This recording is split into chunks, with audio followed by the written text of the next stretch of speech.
जय Hind students, this is Manoj Sharma. Once again welcome to my channel mathematical garden. और class 10th के ये third chapter का फर्स्ट पार्ट हम आज शुरू करने वाले हैं। जिस चैप्टर का नाम है pair of linear equations in two variables. तो सबसे पहले हम यहाँ बात करते हैं कि pair of linear equations in two variables क्या होते हैं।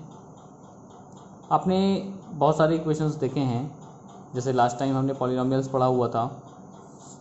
तो हम वहाँ पर कह रहे थे कि कोई भी पॉलिनोमियल वन वेरिएबल का लाइक दिस, ठीक है।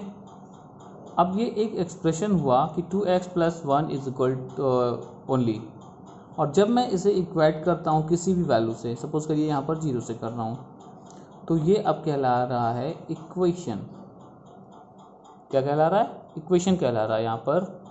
और जबकि इसके पास कोई भी वेरिएबल है वो एक ही है, सिंगल वेरिएबल है, तो ये हमारा हुआ linear equation in one variable, ठीक है। और अगर कल इसमें दो वेरिएबल यूज़ हो जा रहे हों, like x and y, s and t, u and v, कोई भी दो वेरिएबल यूज़ हो रहे हैं, तो ये हो गया हमारा linear equation in two variable. क्योंकि लीनियर क्यों है? क्योंकि पावर इनकी 1 है, ठीक है। तो एक ये इक्वेशन हुआ, एक लीनियर इक्वेशन है इन टू वेरिएबल्स। और सपोज करिए इसके साथ मैंने एक और इक्वेशन रख दी लाइक दिस, ठीक है। 4x + 3y + 5 = 0। तो यहाँ पर एक लीनियर इक्वेशन ये हो गया, दूसरा लीनियर इक्वेशन ये हो गया। और इन सब दोनों को मैं साथ में सॉल्व करूँ, साथ में इनको काउंट कर रहा हूँ कि हाँ दोनों इक्वेशंस मुझे लेकर चलना है, सॉल्व करना है, जो भी चीज़ें हमसे पूछी जा रही बताना है। तो यहाँ पर दो आ गए, दो linear equations in two variable. So इसको कहा गया pair of linear equations in two variable, correct. जो हमारा इस चैप्टर का नाम है pair of linear equations in two variable. और इसको अगर हम जनरलाइज करें तो जनरल फॉर्म में कैसे लिखा जाता है? a1x + b1y + c1 = 0, a2x + b2y + c2 = 0, correct. अब वैसे तो अगर हम बात करें सोल्यूशन की, तो कोई एक लीनियर इक्वेशन होता है इन टू वेरिएबल्स, तो उसके बहुत सारे सोल्यूशन होते हैं, क्योंकि हम x की वैल्यू अपने मन से रखते जाते हैं और साथ ही साथ उसका सोल्यूशन आता जाता है। तो देखते हैं कैसे। सपोज करिए 2x + 3y + 1 = 0। ये मेरा एक लीनियर इक्वेशन था जो मैंने इसकी बात की थी। और इसमें मैं इसको थोड़ा सा ट्रांसपोज कर लेता हूँ, तो कैसा बनेगा? 2x = -1 - 3y and x = -1 - 3y/2, correct. अब यहाँ पर मैं बॉक्स बनाता था फॉर द ग्राफ, और y की वैल्यू हम अपने मन से रखते जाते थे और उसके अकॉर्डिंग क्या आता था? x की वैल्यू। सो यहाँ पर हम y की वैल्यू क्या क्या रख लें, लाइक -1, 0 एंड +1। सो -1 रखेंगे तो वैल्यू होगा, -1 मल्टीप्लाई करेंगे तो +3 और माइनस, यानी 2/2 यानी 1। 0 रखा तो -1/2, और अगर 1 रखा तो -4/2 यानी -2।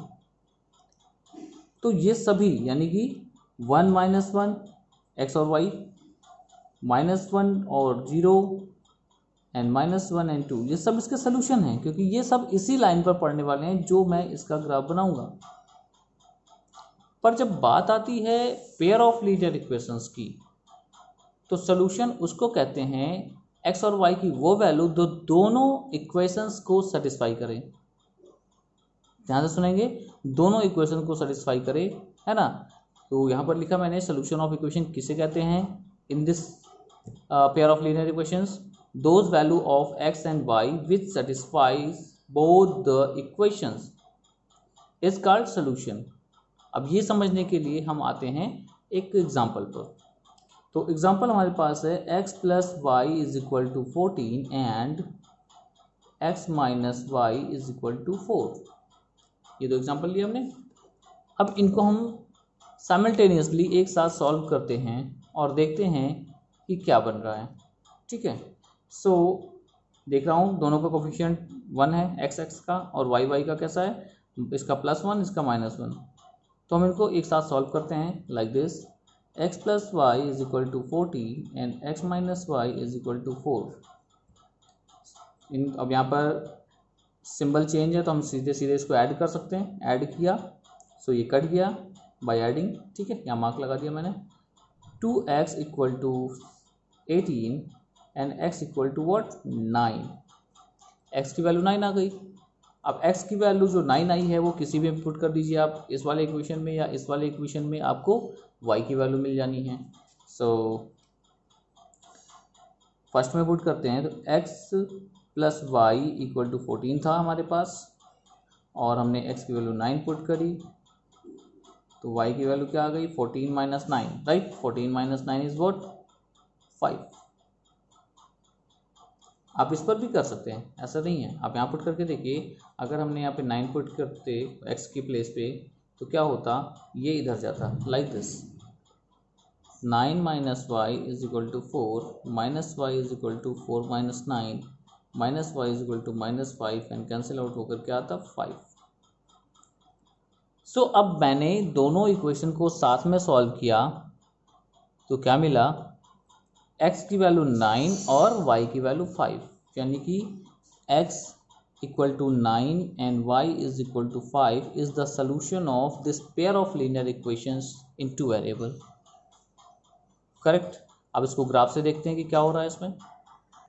तो हमारे पास जो इक्वेशन था वो था x + y = 14 as well as x - y = 4। आइए इनका ग्राफ बनाते हैं, ठीक है। तो यहाँ पर हमने y को ट्रांसपोज कर लिया राइट हैंड साइड में, और y की जो मन करे आप वैल्यू ले लीजिए, उस हिसाब से x की वैल्यू आप सॉल्व करते जाइए। y की वैल्यू क्या ले लूँ, चलो पॉजिटिव ही लेता हूँ, है ना। तो 0 4 एंड 8, एनी प्रॉब्लम। 0 रखा तो 14 एंड 4 रखा तो 10 और 8 रखा तो 6। अब इसको सॉल्व करते हैं, x = 4 + y, y की वैल्यू जो आपको मन करता है वो पुट कर लीजिए, कोई परेशानी नहीं है। चलिए y की वैल्यू हम यहाँ पर अब डिफरेंट लेते हैं, 2 5 7 1 5 7, सॉरी 2 बोल दिया मैंने। सो 1 रखा मैंने तो 5 रखा तो 9 और 7 रखा तो 11। अब इसका हम ग्राफ बनाते हैं और देखते हैं कि क्या हो रहा है। Now we have graph here, और अपनी वैल्यूज़ को हम साथ में रख लेते हैं, ठीक है। ये रहा हमारी वैल्यूज़, और सबसे पहले हम x + y = 14 इसका पॉइंट्स ड्रॉ करते हैं। देन 14 एंड 0, तो 14 और 0 आपको कहाँ मिलेगा, यहाँ पर, ठीक है। x में 14 एंड y में 0। Next is 10 and 4, 10 and 4 is here, आप देख लीजिए 4 एंड 10, ठीक है। नेक्स्ट हमारा आ रहा है 6 एंड 8, 6 के साथ 8, तो 6 के साथ 8, ये रहा। ये हमारे पास तीनों पॉइंट हमारे हो गए पहले वाले इक्वेशन के लिए, और इनको मैं डिफरेंट पेन से मार्क कर ले रहा हूँ। अच्छा हाँ, सबसे बड़ी बात क्या है कि जो भी ग्राफ आप ड्रॉ करते हैं आप उसे पेंसिल से करेंगे, आपको यहाँ पर विजिबल हो इन द वीडियो, इसलिए मैं इसे पेन वगैरह से बना रहा हूँ, ठीक है। ये रहा। चलिए दूसरे पर आते हैं, दूसरा ग्राफ, और यहाँ पर मैं इसको लिख भी देता हूँ कि x + y = 14, ये इसका ग्राफ है, ठीक है। और दूसरा है 5 एंड 1, सो 5 एंड 1 कहाँ है हमारे पास, 5 के साथ 1 इज हियर। देन 9 एंड 5, 9 के साथ 5, ये रहा, ठीक है। 9 पर 5, उसके बाद 11 पर 7, 11 पर 7, 7 is here, 11 is here, okay. ये हमारा पॉइंट है तीसरा, और इसको मैं डिफरेंट पेन से बना लेता हूँ। इन तीनों पॉइंट्स को ज्वाइन कर लेते हैं हम लोग, ये हैं। अब आप देखें इस ग्राफ के अकॉर्डिंग, अगर आप यहाँ पर ध्यान देंगे तो जो भी इंटरसेक्शन पॉइंट आ रहा है दोनों ग्राफ का वो एक है, और वो क्या है, ये वाला पॉइंट जो दोनों लाइन पर लाई कर रहा है। और यहाँ पर मैंने इसको नहीं लिखा कि ये कौन सा लाइन हमने ड्रॉ करी, हमने लाइन ड्रॉ करी x minus y is equal to 4। So this point lie on both the lines, ये हमारा सोल्यूशन है। और ये पॉइंट कौन सा है, ज़रा ध्यान से देखिए, तो ये x में 9 और y में 5। सो 9, 5 is the solution of this pair of linear equations in two variable. ये है ग्राफिकल और वो था हमारा सोल्यूशन, सॉल्व करके हमने निकाला हुआ था। अब ज़रूरी नहीं है कि हमेशा इसी तरह से ग्राफ बने, तो उसकी भी कंडीशन है हमारे पास, हम आगे इसके बारे में डिस्कस करेंगे। आइए आगे बढ़ते हैं। Now the next point is possibility of the two lines. Graphical method के सोल्यूशन की बात करें तो हमारे पास पॉसिबिलिटी क्या है भाई, दो लाइन जो मैं ड्रॉ करूंगा वो इंटरसेक्ट कर सकते हैं किसी एक पॉइंट पर, पॉइंट ऑफ इंटरसेक्शन तो एक ही होगा। सो अगर इंटरसेक्ट कर रहे हैं तो यूनिक सोल्यूशन मतलब एक ही सोल्यूशन मिलेगा। और ये भी कंडीशन आ सकती है कि वो दोनों लाइन पैरेलल हो जाएं, तो पैरेलल की कंडीशन में कहीं इंटरसेक्ट ही नहीं करेंगे भाई, कभी पैरेलल लाइंस कभी मीट करती हैं, मीट नहीं होता। सो पैरेलल की कंडीशन आई, सो नो सोल्यूशन, यानी हमें वहाँ पर कोई भी सोल्यूशन नहीं मिलेगा। Now the third point is, ऐसा भी हो सकता है कि वो दोनों लाइंस एक दूसरे पर कोइंसाइड करें। सो अगर कोइंसिडेंट की कंडीशन आती है, एक दूसरे पर लाई करते हैं, तब हम देखेंगे कि सारे पॉइंट्स दोनों में कॉमन ही है, यानी कि जो भी पॉइंट इस लाइन पे आ रहे हैं लाइन ए पर, वो सारे पॉइंट्स लाइन बी पर भी तो आएंगे, है ना। तो ऐसे केस में हमारे पास बहुत सारे सोल्यूशन मिलते हैं, infinitely many solutions. So the condition is, आपको याद रखना है, इंटरसेक्ट होगा तो यूनिक सोल्यूशन होगा, पैरेलल होगा तो कोई सोल्यूशन नहीं मिलेगा, कोइंसिडेंट होंगे तो इनफाइनाइटली मैनी सोल्यूशन होंगे, यानी कि एक दूसरे पर ही लाई कर रही दोनों लाइन। यही कंडीशन मैं कह रहा था कि हर बार ज़रूरी नहीं है कि ग्राफ ऐसा ही बने, है ना, हर बार ज़रूरी नहीं है। हो सकता है कल को मैं ग्राफ बनाऊं और वो पैरेलल बन जाए एक दूसरे के, सो आपको सोल्यूशन कहाँ मिलने वाला है, ठीक है। या फिर हो सकता है एक ग्राफ मैंने बनाया और वो लाइन थी ये ऊपर वाली, ये वाली, ठीक है, और दूसरा ग्राफ बनाया वो इसी के ऊपर वो भी आ रही हो इस तरीके से, तो वहाँ पर तो सारे पॉइंट कॉमन हो गए, तो इनफाइनाइटली मैनी सोल्यूशंस। तो ये कंडीशन आपको अपने माइंड में सेट करके रखनी है। अब कभी आपसे किसी ने कहा कि ये लीजिए पेयर ऑफ लीनियर इक्वेशंस और आप बिना सॉल्व किए ये बताइए कि इनके रूट्स या सोल्यूशन का नेचर क्या होगा, ठीक है। सोल्यूशन को, यानी जो हमारा आंसर आता है एक्स और वाई का, उसी को हम रूट्स भी कहते हैं, तो कंफ्यूज मत होइएगा उसमें। तो what is the nature of roots without solving, तो उसके लिए एक बड़ा अच्छा सा मेथड है हमारे पास, और उन वैल्यूज़ को स्टडी करके हम ये समझ सकते हैं कि हमारा जो भी सोल्यूशन, जो भी रूट्स आएगा वो किस टाइप का होगा। तो सपोज करते हैं मेरे पास दो लीनियर इक्वेशन टू वेरिएबल्स होते हैं, a1x plus b1y plus c1 is equal to 0 and a2x plus b2y plus c2 is equal to 0। अब यहाँ पर आपको क्या स्टडी करना है, क्या ध्यान देना है, वो आप समझिए। a1 अपॉन a2 आप रखिए और b1 अपॉन b2 रखिए।